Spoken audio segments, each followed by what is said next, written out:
Muchas gracias por venir. Vamos a dar comienzo al que podemos llamar, no sé, el último episodio de la tercera temporada del Jardín Escrito. Es el último episodio, pues va a ser muy emocionante. Vamos a resolver todos los enigmas de la temporada. Vamos a dar las claves, nunca mejor dicho, en este caso de las plantas silvestres de Madrid. Y bueno, ya así un poco más en serio, vamos a dar comienzo a la presentación del libro de hoy. Ya saben ustedes que es Plantas Silvestres de Madrid, clave de identificación mediante fotografías. Un libro que, bueno, básicamente yo diría que es un libro para aprender a mirar, para mirar lo que tenemos más cerca, entre otras cosas, pues las plantas, ¿no? Hay varios términos, ¿no?, que se han utilizado un poco pues para describir, ¿no?, esta falta o más bien de conocimiento, o este desconocimiento que tenemos hacia las plantas, ¿no? Es un término que ya tiene bastante rodaje, que se acuñó en inglés, plant blindness, ¿no? Y luego ha habido otros, ¿no?, como déficit de naturaleza. Pues yo creo que este libro, sin duda, nos enseña a mirar, ¿no? Nos ayuda a despejar esta ceguera. No sé si acabará en miopía como la que tengo, pero seguro que avanzamos algo. Además, el propósito del libro es claro, ¿no?, en ese sentido, y en palabras del autor, dice que es una guía que permita determinar plantas correctamente de forma rápida y sencilla, que sea fácilmente transportable y que no exija el dominio de un argot técnico con multitud de palabras extrañas al lenguaje común. Vamos, a mí me viene ni que pintada, o sea que la compro ya.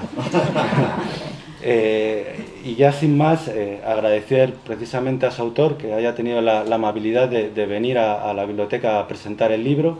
Es un placer recibirle y bueno, probablemente ya muchos de ustedes lo conocen. Voy a dar dos pinceladas de su trayectoria.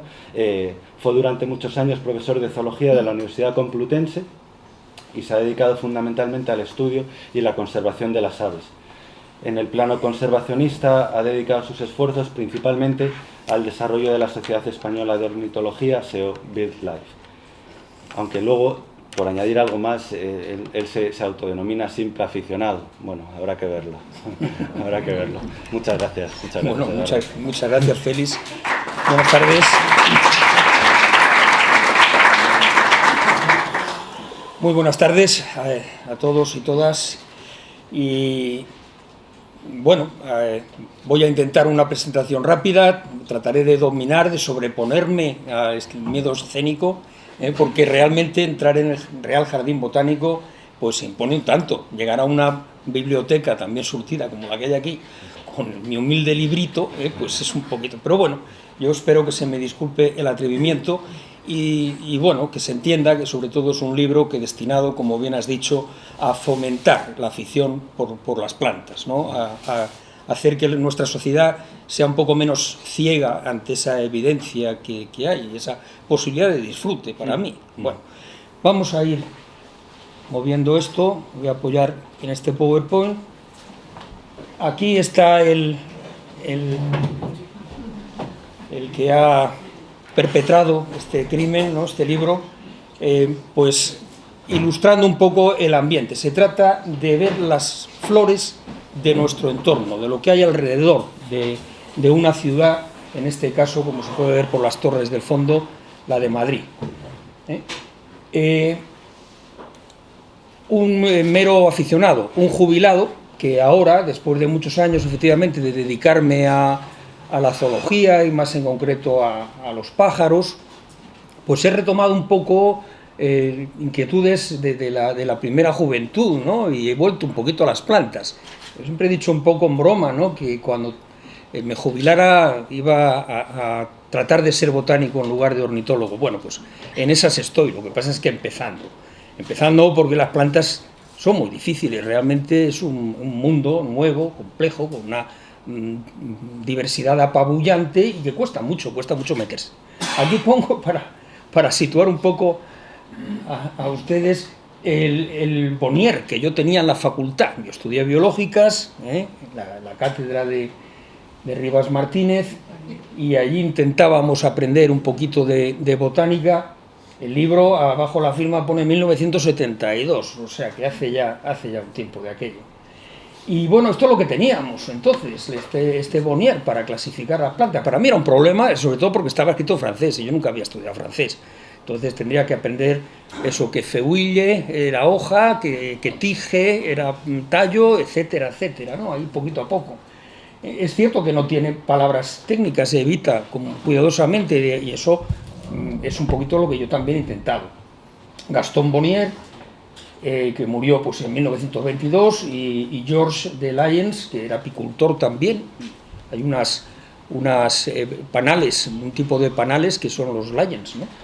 Y que murió sin terminar el siglo XIX, o sea que es una obra del siglo XIX. La primera edición es de 1894. Claro, hay cosas, a partir de aquí se ha reeditado muchos idiomas, y la editorial Omega tiene unas claves, ya que en color, un poquito, pero bueno. Esto es lo que teníamos, y realmente, aunque a mí se me hacía difícil, hay que reconocer que tenía un mérito tremendo. Está muy bien estructurada, es impresionante cómo te lleva de una serie a otra. Tienes que ser un trabajo de chinos hacer esto, ¿no? Y las 5.300 especies, me parece, que hay, tienen todas, cada una de ellas tiene su pequeño dibujito, y más o menos te lleva. Ahora, un problema, claro, es que de la flora de Francia, de Suiza y de Bélgica, con lo cual faltan muchas especies ibéricas, y hay muchas de los Alpes, por ejemplo, que no nos tocan, ¿no? Perdía uno un poco el tiempo. Bueno, la cosa que me ha ayudado fundamentalmente en meterme en esto, pues ha sido la fotografía, porque al principio no tomaba fotos, decía, esto es una pérdida de tiempo, tomar fotos de plantas. Uno se mete en internet y simplemente tecleas el nombre científico y te sale un montón de fotografías.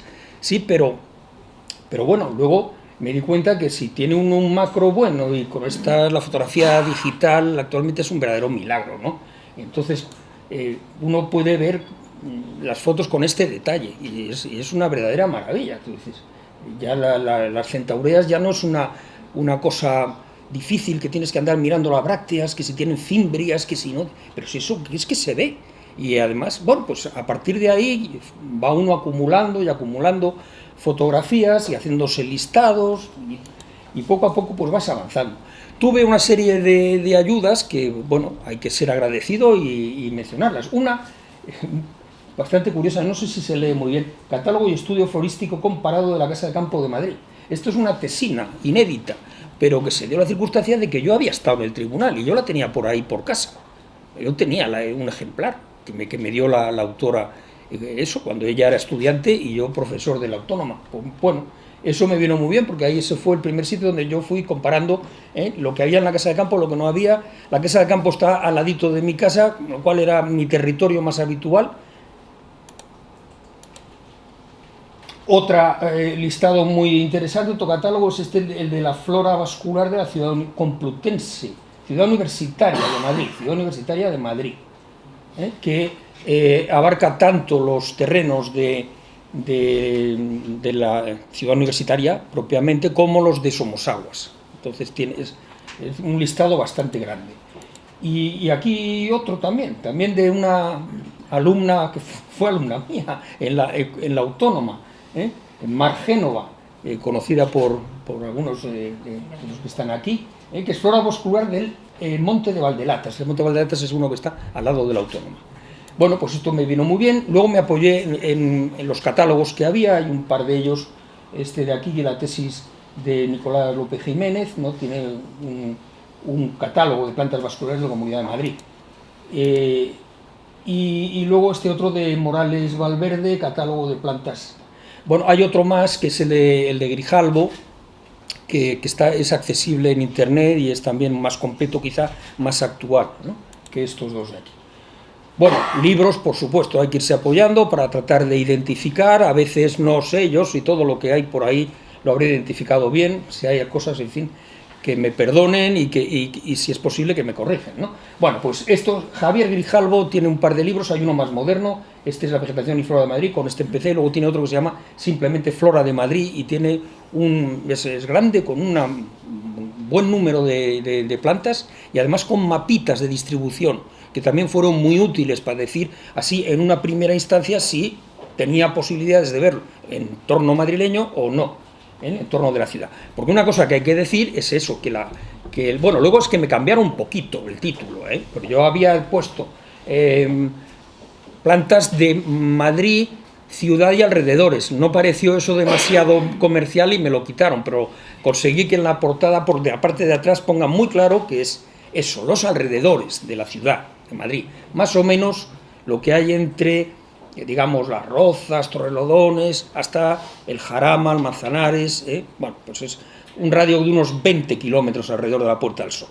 Eso es lo que yo intenté reflejar en el libro. Por supuesto, flora ibérica, no tengo muchos, no todos, pero tengo la mayoría de los volúmenes publicados. Estas claves de Mariano García Rollán, Lo que pasa es que estas claves se dedican al conjunto de España. Son 2 volúmenes muy gruesos, muy pesados, en un papel que pesa una barbaridad y que son muy difíciles de transportar en el campo, ¿no? También un poquito lo que yo intentaba arreglar de alguna manera, ¿no? Una cosa pequeña que uno pudiera sacar al campo. Y por supuesto ahora en Internet es que hay de todo, hay algunas herramientas que son bárbaras, ¿no? Por ejemplo, la flora vascular de Andalucía, pues te permite entrar en las descripciones de las plantas que aparecen en flora ibérica, y las claves se las puede uno descargar de este otro, que es la flora portuguesa, y este también es una obra muy bien ilustrada, una cantidad de fotografías enormes. Este es muy, muy cómodo, muy, muy útil. Antos, por supuesto. En Antos, uno, que es del Real Jardín Botánico, pues uno se mete y puede hacer una búsqueda del taxón y verlo en el mapa de distribución de España y luego descargarse el listado de la provincia de Madrid. El listado que se refiere no es tampoco demasiado actualizado, pero se refiere a todo lo que he publicado y a muchos pliegos de herbario. Entonces tienes enseguida una idea de las localidades donde se ha citado una determinada planta o no. Tela Botánica, que es una buena página, en fin, y hay más, y hay más.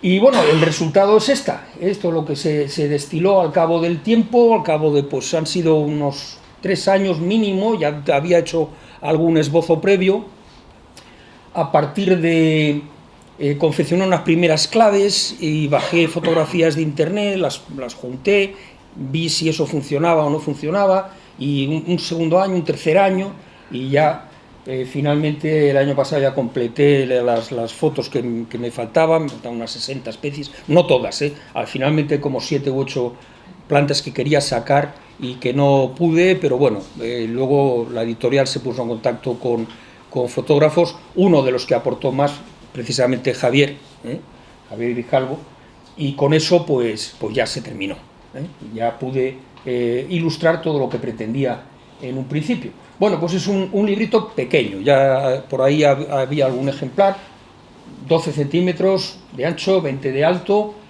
y solo 382 gramos. Eso es importante, flexible. La idea es que se pueda meter uno en el bolsillo. Eso es lo que yo quería desde el principio.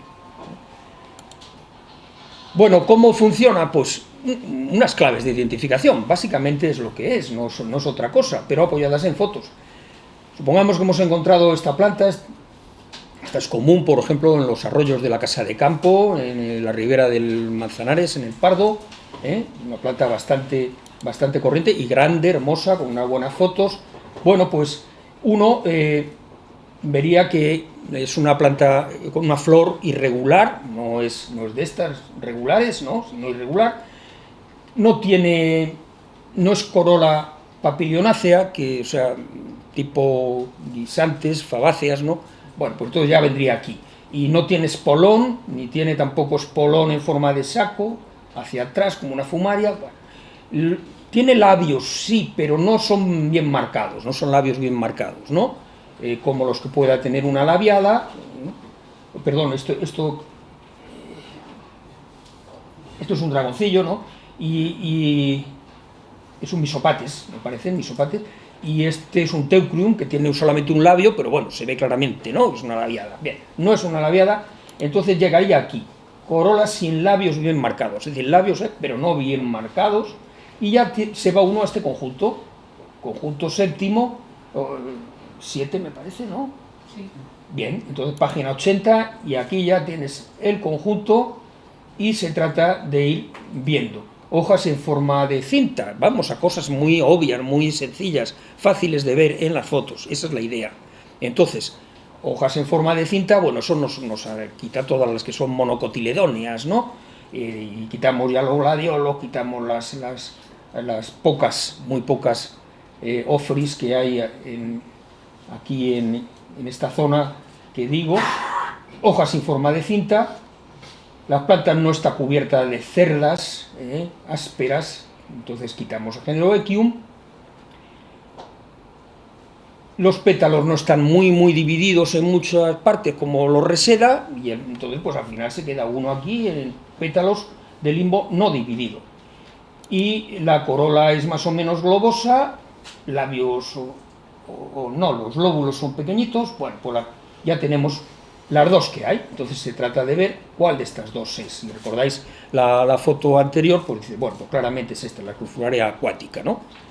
Bueno, pues estas son las dos que hay, y el rasgo más útil, el que menciona la clave, es si tiene las hojas enteras o las tiene muy divididas en lóbulos. La cosa es muy simple y llega uno, en principio, rápido, con pocos pasos, ¿no? ¿Qué nos hubiera ocurrido con el Bonnier? Pues que nos hubiéramos tenido muchas más especies, ¿no? Hubiéramos llegado, sin duda, en este caso.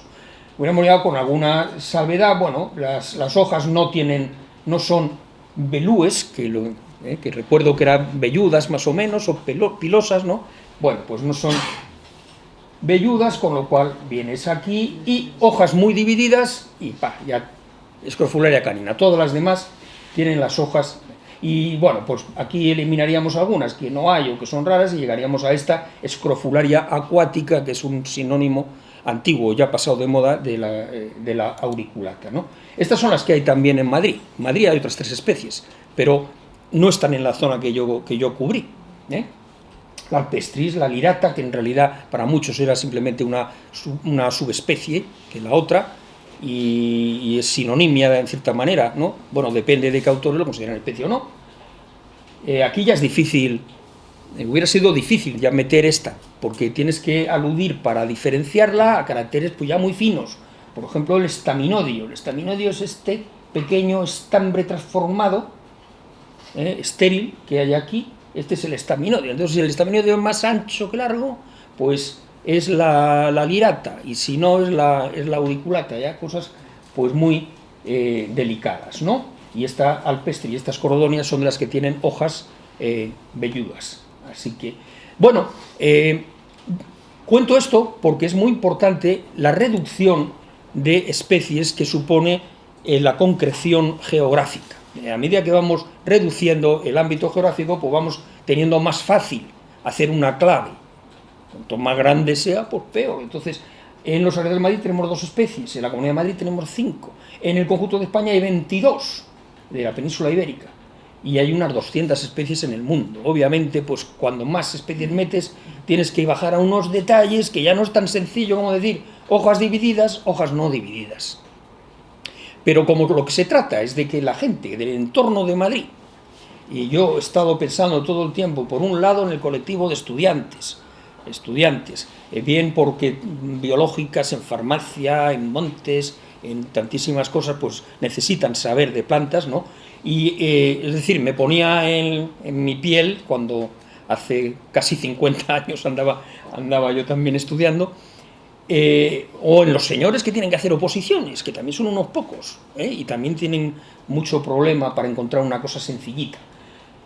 Y ese ha sido un colectivo, pero el otro que nunca he perdido de vista ha sido el de los aficionados, el de los meros aficionados, la gente como yo ahora. Es decir, yo he pensado en el yo de hace 50 años y en el yo de ahora, es decir, el humilde aficionado que pasea por los alrededores de su casa y quiere saber lo que tiene alrededor.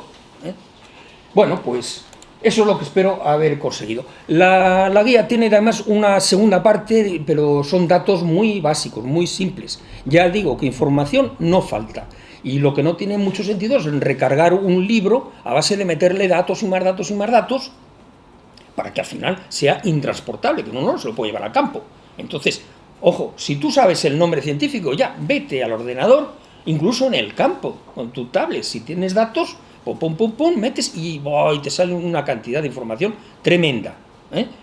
Entonces, bueno, aquí hacía falta algo muy cortito simplemente para refrescar y que, puesto de esta manera, si uno va, terminas, dices, es la auriculata, te vas al final, que es el índice, digamos, al mismo tiempo es el índice, y bueno, pues encuentras un poquito más de información. Por ejemplo, si hay algún sinónimo actual que todavía, o sea, algún sinónimo que se use en la actualidad. Primero la familia, Scrofulariaceae, ¿no?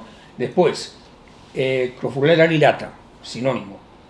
Nombres vulgares, si los hay, que no siempre son conocidos. Scrofularia aquatica, nombre muy bien puesto, porque efectivamente está en las riberas de los ríos. Y bueno, pues algunos datillos, perenne, con rizoma, hasta 1,5 metros de alta. Aquí una cosa muy importante, la época de floración. Yo pongo mayo-agosto porque son los meses entre los que yo personalmente la he visto en flor. Pero, por ejemplo, si está citada también en el mes de abril, pues lo indico, que si algunos sitios dicen que también en abril. Y luego un poquito del hábitat, suelos encharcados a orillas de ríos y arroyos. Y un poquito de la distribución, oeste y sur de Europa, Marruecos, para dar un poquito de una mínima información. Algunos datos son luego muy importantes para la determinación, para que nos quedemos tranquilos, si puede ser o no, porque si nos dicen que es una planta de hasta 1,5 metros, pues obviamente si lo que hemos cogido es una cosita así de chiquitina, pues o la época del año es muy importante también, o el hábitat ilustra mucho. Bien, pues esto es lo que básicamente se pretende, ¿no? Aquí tenemos alguna página más, por ejemplo, para ver este conjunto, Montbicilaena, Filago, Loxia. Este es un grupito, un subgrupo que, claro, entre las plantas compuestas no entra muy bien, porque no es muy obvio que esto sean margaritas, o sea, cada una de estas cabecillas, capítulos florales, resulta que es una margarita, es decir, es un conjunto de flores, a su vez es planta compuesta, pero claro, eso es imposible. Entonces hay una cosa que se hace desde el principio, es decir, oye, las flores se ven bien, son patentes o no son patentes. Entonces ya, pues si con menos de 2 milímetros yo entiendo que es muy difícil, aunque es muy recomendable, todo el mundo sabe, llevar una lupita de bolsillo al campo, pero es que esto no se puede ver. Entonces hay que hacer un grupo exprofeso, ¿no?, para estas. Bien. Aquí, por ejemplo, los rumes, pues bueno, también es un grupo quizá más complicado que otros que tengan flores más llamativas, pero hay cosas que son muy claras, como por ejemplo esto que si tiene lóbulos basales destacados, o apuntan para abajo, o apuntan a los lados, como si fueran una alabarda, ¿no? O las valvas muchas veces si tienen dientes, si no tienen dientes, si tienen el nódulo central grande, pequeño, siempre hay cositas. Insisto, si uno no quiere abarcar una cantidad muy grande de especies, si estamos hablando de unas 10 especies no, ¿cuántas habrá? Unas 8 especies de rumes, pues entonces te apañas bien, ¿no? Se puede hacer, creo yo. Un problema a lo mejor es que en el libro las flores las fotos quedan un poco reducidas, un poco pequeñas. Bueno, pues ahí también ha habido que elegir, Yo confío en que en la mayor parte de los casos lo que uno ve en el campo, teniendo en cuenta que ya las flores en sí son chiquititas, es decir, luego lo pones al lado de unas fotos que no van a ser muy grandes, pero uno puede llegar, pienso. Ahí es donde... Bien, y ahora ya para ir terminando, pues algunas fotos de los entornos, ¿no?, que he recorrido más, y un poco para animar también a la gente a que vaya y que se mueva, porque realmente lo que uno se da cuenta es que alrededor de tu casa hay un tesoro, realmente, una barbaridad de cosas. Uno puede estar una mañana entera paseando tranquilamente, siempre que no haga mucho calor, ¿no? Depende de la época del año, que haga mucho viento o esté lloviendo, pero en fin, normalmente pues puede darse grandes paseos y muy agradables, cogiendo una diversidad enorme de plantas, ¿no? Esta es la urbanización donde vivo, junto con muchos amigos que están aquí, que les doy las gracias. Muchos me han ayudado además desde el principio, y me han animado incluso para que venga aquí, que si no, no hubiera venido, caso de Pilar Hernández, que por ahí anda. Y bueno, pues desde aquí nos desplazamos rápidamente a la casa de campo, podemos ver cosas. Este es un pinarcito que tenemos allí, en la misma urbanización, con pinos laricios, pinos pinea, y que bueno, en primavera pues se ponen bonitos, con estos lupinus aquí tan hermosos, ¿no? Y bueno, con algunas sorpresas, por ejemplo esta Orchis papilionácea, la Saxifraga carpetana, esta la tenemos que sale siempre todos los años en el mismo sitio y tenemos que mantenerla escondida, ¿verdad? Para que no nos la vayan a quitar. La Saxifraga carpetana, que es relativamente rara en la Comunidad de Madrid, pues nos sale allí también, ¿eh? Y esto es una zona que milagrosamente todavía no han urbanizado, está entre nuestra urbanización y la Casa de Campo de Madrid. Esta es la valla de la Casa de Campo. Por aquí viene la 510, me parece que es la autovía 503, vale, la de las dos Castillas, la 503. Gracias, Carlos.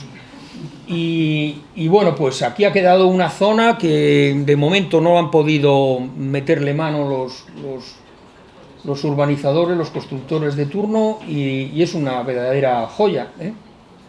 Está irregular, la mina del Cazador. La mina del Cazador. La mina del Cazador está pendiente de regulación. Lo sé, pero bueno, ya cualquier día nos quedaremos sin ella, pero de momento luego diremos eso de que nos quiten lo bailado, ¿eh?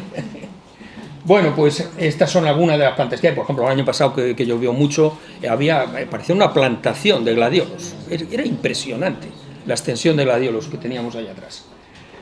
Bueno, esta es otra zona que he visitado con frecuencia, el Monte del Pardo, y esto que queda fuera del Monte del Pardo hacia Fuencarral. Allí en esa zona todavía quedan extensiones de cereal, y se hace una idea de cómo sería Madrid antiguamente. Nuestra propia urbanización, esa que digo antes, era campos de cereal. Eso ha desaparecido totalmente. La mina del Cazador son terrenos invadidos secundariamente por todo tipo de vegetación. Pero bueno, en esta zona pues se pueden encontrar muchas plantas de estas arbenses, ¿no? Mesegueras, y bueno, pues aquí un par de ejemplos, ¿no? Ornitopus compressus, María Vallanti. Claro, la zona que estamos hablando es zona toda de arcosas, es decir, silícea, arenas, ¿no? Y cambian mucho las cosas si uno se va al sur de Madrid, como todos sabemos.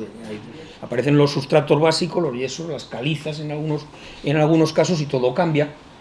Una de mis localidades recurrentes pues ha sido el Cerro Almodóvar, en la salida de la carretera de Valencia. Esto es Santa Elena, y aquí Vicálvaro quedaría allí a la derecha, ¿no? Desde Vicálvaro, desde Faunia, donde está Faunia, ahí se aparca el coche y en un momento sube uno hasta arriba del Cerro Almodóvar, que a veces pues es espectacular, y ya empieza a encontrar plantas que solo son de ese tipo de sustratos. Por ejemplo, estas barbas de viejo, el Geropogon hybridus, que es rara también en la Comunidad de Madrid, durante mucho tiempo pasó desapercibida, pero ahí está el Onobriquis matritensis, que también es de Castilla, Andalucía, pero este es un endemismo ibérico, ¿eh? Bueno,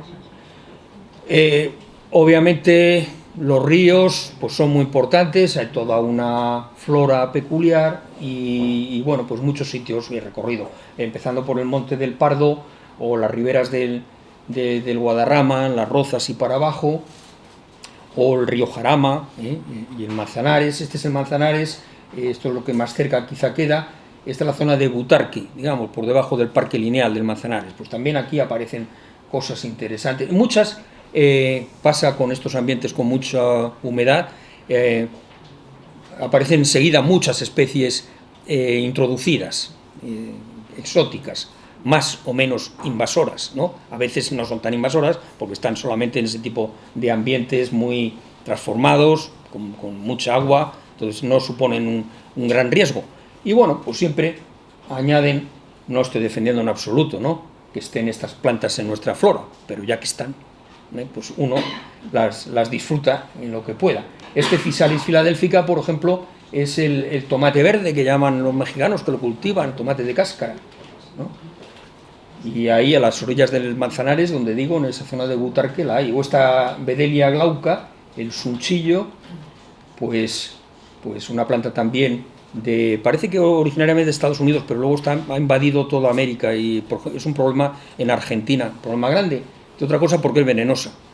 Tiene una historia curiosa, no me resisto a no contarla. Esta Vedelia glauca se descubrió para la ciencia aquí en el Jardín Botánico. La descubrió Casimiro Gómez, igual que mi cuñado fue director del Jardín Botánico, mi cuñado es Casimiro Gómez también, y fue quien la descubrió para la ciencia.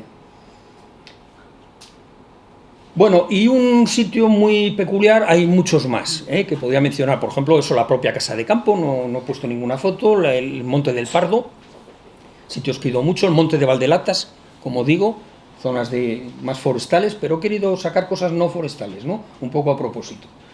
Porque son precisamente estos descampados, estos sitios que no atraen mucho a la gente, que uno tiende a pasearse por el monte siempre, ¿no? O irse a la sierra, todo el mundo, la Sierra de Madrid. Joder, Madrid tiene muchísimos ambientes preciosos, llenos de flores, llenos de pájaros y llenos de interés, que no están en la sierra. No hay por qué ir a la sierra siempre, que está muy bien, pero no. Insisto, bueno, pues esto que veis aquí, este erial, este descampado de aspecto tan feo en esta época del año ya, ¿no? Bueno, estos son los Sonopordum nervosum, que son muy bonitos cuando salen, pero ahora ya están secos. Pues es la parte de detrás de un polígono que hay en Coslada, que es un centro de transportes. En Coslada, esto está muy cerca del estadio de Wanda Metropolitano, un poquito más allá. Pues es un lugar espectacular, porque tiene un sustrato básico formado por unas arcillas que se le llaman arcillas gris verdosas, por lo visto con bastante contenido en yeso, y entre eso, que es un poquito más cálido que otras zonas, pues resulta que salen muchas plantas que además curiosamente hacía mucho que no se veían en Madrid. Esto lo redescubrieron los botánicos de aquí, aficionados yo creo, porque aquí en Madrid había un sitio que se llamaba Cerro Negro, que desapareció por el desarrollo urbanístico, en esa zona de Vicálvaro creo que estaba, donde iban siempre todos los botánicos que venían, los que estaban aquí, los que venían de otros países de Europa a colectar. Ese Cerro Negro desapareció, pero mira, de repente encontraron ahí, en esa zona de Coslada, encontraron este sitio donde de repente pues había un montón de plantas que hacía mucho tiempo, desde finales del siglo XIX a veces, que no se habían vuelto a encontrar. Bueno, pues las encontraron y lo publicaron, lo dieron a conocer, se lo enseñaron a la Comunidad de Madrid, a los servicios de medio ambiente. Le dijeron, eso es valiosísimo. Pero ¿qué pasa? Porque entraba en conflicto con nada menos que un centro logístico de esto de transporte, que claro, eso es mucho dinero, estamos hablando de mucho dinero. Bueno, algunas de las flores yo no he podido encontrar todas las que se dice que han vuelto a aparecer, solamente unas pocas, pero ¿por qué? Aquello se destrozó, además lo destrozaron en el año 2013, me parece, lo destrozaron a propósito. O sea, primero lo roturaron y luego en el mes de octubre fueron y decaparon el suelo y dejaron solamente una zona chiquitita, pequeña, y allí pues aparecen algunas cosas, pero todas no. Esta Clasea flavescens o Serratula flavescens, muy interesante, una planta también casi sobre todo ibérica, también creo que la hay en Italia y también en Francia, sur de Francia y norte de África. La Silene muscipula, una Silene, bueno, esta es un poquito más extendida, pero también no es muy frecuente. Muscipula porque es pegajosa y dicen que es atrapamoscas, el nombre vulgar es atrapamoscas o mosquera, cosas por el estilo. Bueno, y una que sí que es muy interesante es esta, la morra, la Cinara turneforti. Esta tenía, en esa zona de Coslada parece que estaba la mayor población conocida en todo el mundo, había más de 500 ejemplares, y lo destrozaron, y cuando rebrotaron lo volvieron a destrozar. O sea, todo esto siendo conocido, estando aquí la gente del medio ambiente, en fin, pues nada. Esta es una alcachofa, pero una alcachofa espectacular, las hojas son así de este tamaño y en medio aparece un floripondio así de gordo, ya veis con qué color, espectacular, no tiene tallo, es una preciosidad. Bueno, esta hicieron como un apaño para quedar bien, trasplantaron algunas en un rinconcito y pusieron unos carteles, que ya ve lo que queda de los carteles, o sea, fíjate el caso que le hacen. Esto es lo que uno se encuentra allí. La primera vez que yo fui, claro, en esa época ya se habían pasado las plantas, pero bueno, luego volví a la siguiente primavera y había todavía unas cuantas, todavía se puede ver. Es una de estas joyas. Ya digo, la mayor población del mundo estaba allí. Fuera de esto, pues hay unas pocas entre Badajoz y el Algarve, en Portugal, otras pocas en Jaén, otras pocas en Granada y poco más, lo que queda.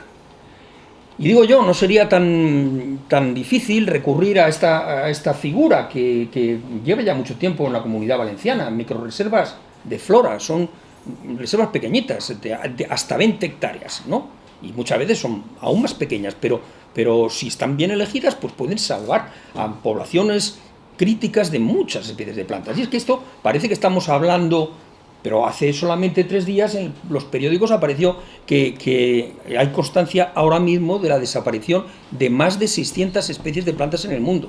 Claro que las plantas son abundantísimas, estamos hablando de 300.000 especies de plantas en el mundo, de ese orden, ¿no? Pero caramba, no tenemos por qué perder, y sobre todo no tenemos por qué perderlas en nuestros entornos. O sea, una ciudad como Madrid se podría permitir el lujo, digo yo, de tener eso protegido, ¿verdad? De alguna manera. Y eso creo que es algo que debemos exigir a los... Este es otro ejemplo, en este caso de Castilla-La Mancha, también tienen microreservas, no las llaman microreservas de flora, simplemente microreservas. Creo que en Castilla y León también. Esto debiera ir... Y aquí estos son... Mi mujer, que por aquí está también, les llama el escuadrón de la muerte. El escuadrón de la muerte. Cuando aparecen estos tíos con esas cortadores de hierba, ¿no?, que hacen tantísimo ruido, ¿no?, y que en un momento te convierten en una zona preciosa con un montón de flores, te lo convierten en un erial, y que yo no entiendo para qué. Y encima dicen, pues que además les estamos pagando entre todos para que hagan esto. Esto es una barbaridad. Es que es una barbaridad, porque no solamente te puedes cargar plantas tan interesantes como esta salvia argentea, ¿no?, que es espectacular, es una planta preciosa, sino que te estás cargando todos los insectos que van detrás. Es que es obvio, tan obvio como que esto es comida de pájaros, ¿no?, como decía, ¿no? Cuando estudiaba en la facultad, los insectos, comida de pájaros, hombre. Ahora ya me caen mejor, fíjate, me caen mejor. Estas son fotos mías también, que de vez en cuando coges la florecita y ahí sigue el bicho, ¿no? Haces la foto. Y bueno, estamos hablando además de mariposas, y cada vez, luego nos echamos las manos a la cabeza y decimos, joder, si es que ya no hay mariposas, es que ya no vemos luciérnagas, es que ya no hay. Claro, pero si es que, ¿por qué estamos tolerando ese tipo de cosas? Que se lleven por delante las plantas nutricias de mariposas tan hermosas como esta. O las abejas, también todo el mundo asustado con las abejas. Oye, que no va a haber abejas, que son las que polinizan. ¿No? Dejémosla que también viven en las plantas silvestres, ¿no? Esto es una cosa muy obvia, pero que como todo, y lo digo con la experiencia esa de haber estado, como os decían antes, muchos años ahí en la Sociedad de Ornitología, en distintos cargos, ¿verdad?, siempre luchando por la conservación, pues tardan mucho en llegar a los países. Primero llega el desarrollo económico, primero llega la cultura convencional, y luego llega la cultura naturalista, y luego llegan las ganas de conservar, y todo esto requiere una maduración de la sociedad. Y hay sociedades más maduras que nosotros, y entonces en sitios como en el Reino Unido pues nos llevan ventaja, aunque ya se están haciendo cosas aquí en España, por ejemplo, también a partir del aseo, ojo, no de ninguna sociedad botánica, eso también debo decirlo. La Sociedad Española de Ornitología ya está planteando este tipo de acciones en Santander. En la capital hay ya zonas de que va uno por una calle grande, y hay zonas donde no se deja cortar, no se deja, y está todo lleno de plantitas. ¿Veis? Aquí el verge es el borde, la vía del borde. Antes también en Inglaterra lo hacían, y en Estados Unidos no te digo, pasar con esas máquinas echando todo tipo de químicos, ¿no?, letales muchas veces, bueno, en fin. Total, que yo creo que hay una cosa muy importante, que es fomentar la afición, que cada vez haya más gente consciente del gran tesoro que significan las flores silvestres, del disfrute que nos pueden proporcionar a todo el mundo, de lo importantes que son en las cadenas tróficas y en la economía de la naturaleza, importante para los insectos, para las abejas, para tantas cosas, y oye, que podamos disfrutarlas. Si somos muchos y todos hacemos presión, pues poquito a poco, Lo primero es eso, que seamos muchos, y en ese sentido, pues me permito aportar este pequeño librito que ojalá que os guste y ojalá que sirva para que mucha más gente se enganche a esta bonita afición. Muchísimas gracias a todos.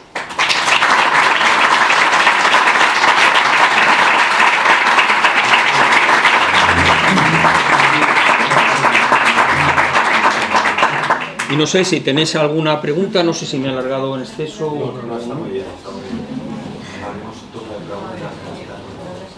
Sí. A ver si lo he entendido. Cuando yo veo una plantita en el campo, no tengo ni idea del nombre, ¿cómo la encuentro allí?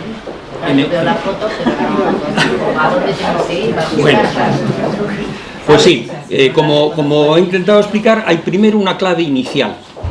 Una clave inicial, donde ya te dice cuáles son las características generales de la planta. Por ejemplo, lo que comentaba, si es labiada o no es labiada, ¿no? Si tiene es decir, normalmente una flor convencional, pues tenemos los pétalos y los sépalos, ¿no? Del cáliz y de la corola.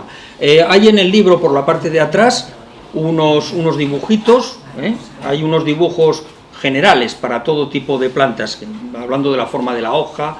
Y, hombre, hemos reducido el uso de términos botánicos al mínimo, pero un poco hay que... Entonces, si uno mira esa parte, ya te puedes hacer una pequeña idea.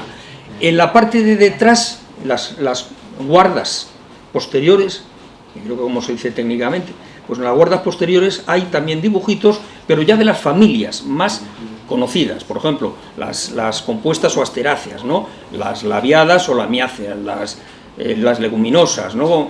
Fabáceas ahora, las gramíneas. Entonces, pues ahí están también los rasgos más típicos de cada una de ellas. Y ya con eso pues, te haces una idea rápida. En principio, la corola, pues tiene un número X de pétalos, son todos iguales, en una disposición más o menos radial y una simetría radial, se dice una simetría radial, es decir, puedes hacer muchos planos de simetría y en todos los casos puedes doblar por la mitad y se superpone, ¿no? Eso sería la simetría radial. Luego hay otras de simetría bilateral, por ejemplo esa que hemos dicho, la scrofularia, esa que veíamos al principio, pues no tiene nada más que un plano posible de simetría, porque los pétalos son desiguales, los hay pequeñitos por un lado, los hay grandes por otros y están superpuestos, los dos de arriba estaban superpuestos así como un tejadillo, ¿no? Entonces dices, es de las de simetría bilateral, entonces ya entras por ahí. Y lo que digo, dices, labios grandes no tiene, espolón no tiene, cerdas pinchudas no tiene, y luego ya llegas al conjunto o subconjunto que sea, llegas ahí, conjunto tal, ya miras a ver y te vas ya a la página correspondiente y ahí ya vas, pues eso, paso a paso, como decíamos antes, hasta que tropiezas. Siempre hay, lo bonito es que los pasos de la clave están aquí, las fotos están exactamente en el lado opuesto. Hay 6 especies, me parece que son 6 por cada hoja. En algunos casos hay menos, puede haber 5 incluso 4 me parece, pero típicamente son 6.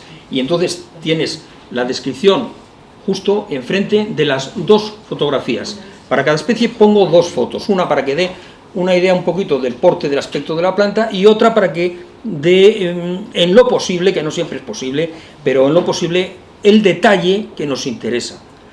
Por ejemplo, en este caso de las escrofularias, que si la hoja es entera o que si la hoja está dividida en muchos lóbulos, y ya está. Y con eso, en principio, se debe llegar.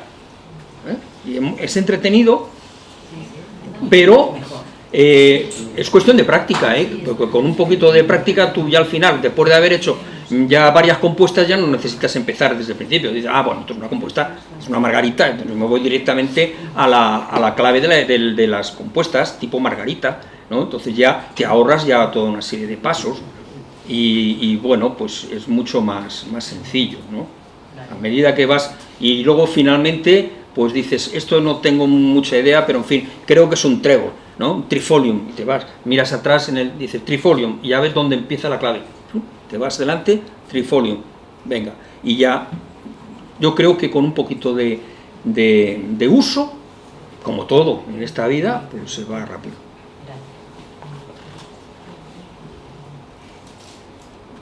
Una otra curiosidad Perdona, ¿y de una zona hacia Madrid? ¿Esa zona? Hacia Madrid, claro, bueno, esa zona de Hacia Madrid esa, bueno, también está. Sí, Hacia Madrid, vamos, también es, sí, lo abarca, digamos, esta zona abarca eso, porque abarca los cantiles de yeso. Es un poquito más allá del Cerro Almodóvar, ¿no? que veíamos antes, ¿no? Y el tipo de plantas, pues es similar. Entonces esos cortados con yesos son muy ricos y también he ido unas cuantas veces a hacer fotos por ahí, es muy buen sitio. Y para ponerte en apuro, a lo mejor una sesión práctica. Bueno, ya sabéis que yo vivo. Hablamos con mi hijo y que nos organice una cosa. Pero bueno, de eso no he venido a hablar, ¿eh? No, me he aprovechado. Muy bien. Muchas gracias. De esas flores que se podrían perder porque se arrasan, ¿se traen aquí al botánico a conservar algo o no? No, eso funciona de otra manera, ¿no?